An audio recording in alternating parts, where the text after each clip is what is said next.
Traditional film development involves three different chemicals: a developer, stop bath, and a fixer. Four chemicals if you like to use a wetting agent. Now, a few years ago, a company called New55 came out with their own monobath, which essentially combines all those steps minus the wetting agent into one, making your film development time a lot quicker. Now, they recently came out with an updated version called the R5, and I was quite interested in how this one works. The direction for use for the R5 was very straightforward, like the R3.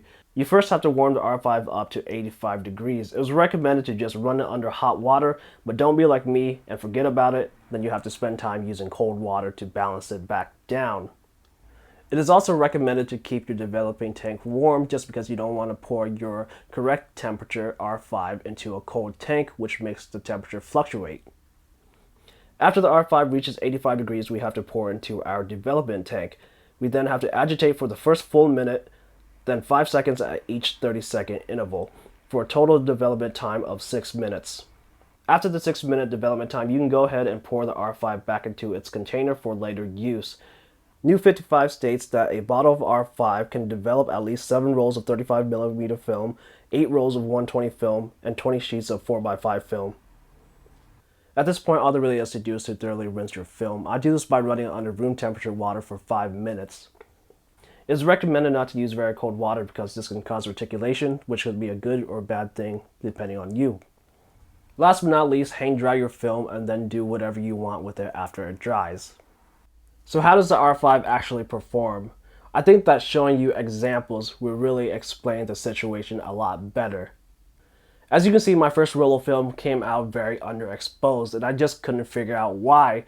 I kind of blamed the underdevelopment on the new thermometer that I was using. I thought that it was inaccurate and defective, so I didn't really put any fault on the monobath. I decided to go back and shoot another roll of film, this time developing with the standard thermometer that I've been using for years and I know is accurate. As you can see, the results are very similar, very underexposed. At this point, I had no idea what the problem was. At first, I thought it was because of the Leica M6 that I was using. I thought that maybe the light metering in my camera had gone bad.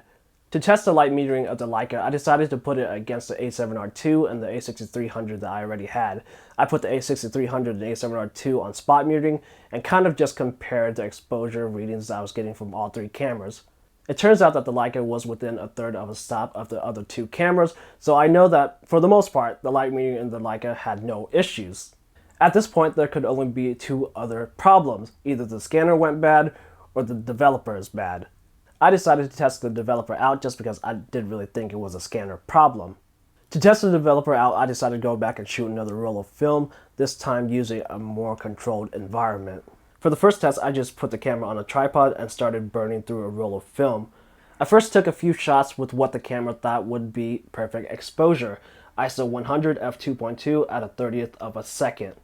I then decided to drop it down by one stop, going to a 60th of a second, over one stop, 1/15th of a second, over two stops, 1/8th of a second.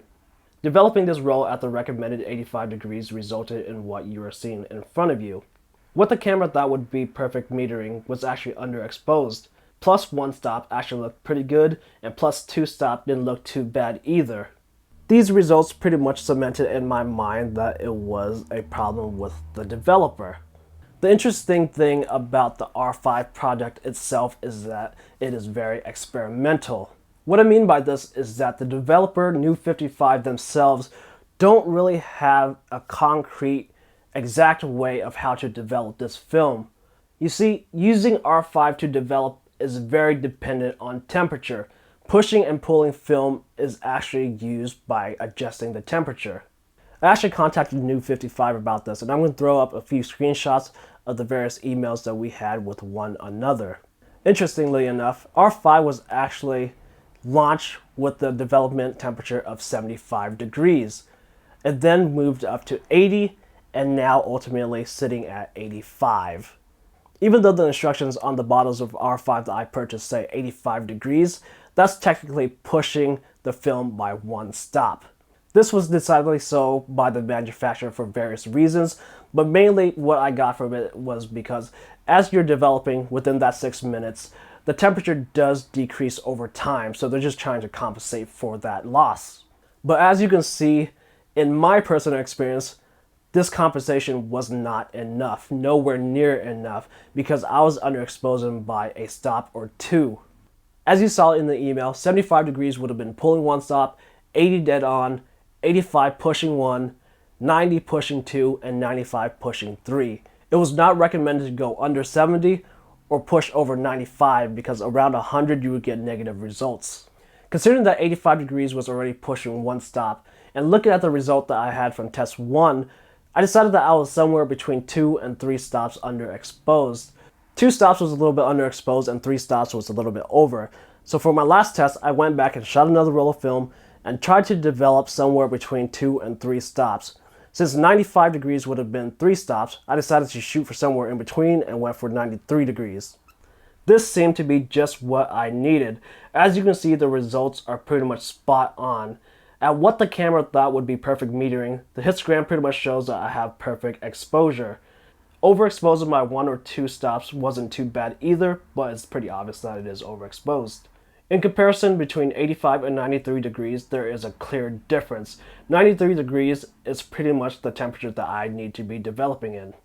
So after wasting about 5 rolls of film, what do I think about the New55 R5 monobath?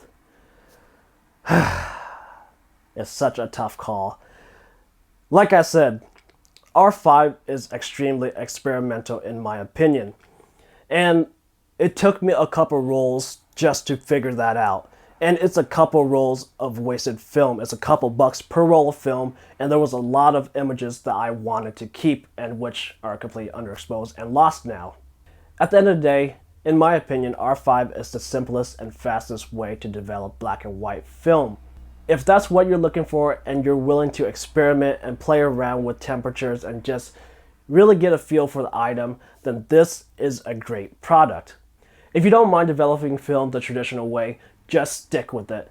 Because you have so much more flexibility, you can actually push and pull film. As you can see from my results, I'm already pretty much at the maximum temperature recommended by the manufacturer. There really is no more pushing film in my case. That being said, I will probably continue to use R5 simply because I bought a few bottles already, but because I already know what it takes to develop this film. I've put in the time, and I, for the most part, I would say understand what it can do, and I'm kind of happy with the result. I hope this video has helped you out. It took a lot of time and effort to make it, so if it did, don't forget to give me a thumbs up, share this video, comment down below if you have any question on this topic, and I'll see you guys in the next video.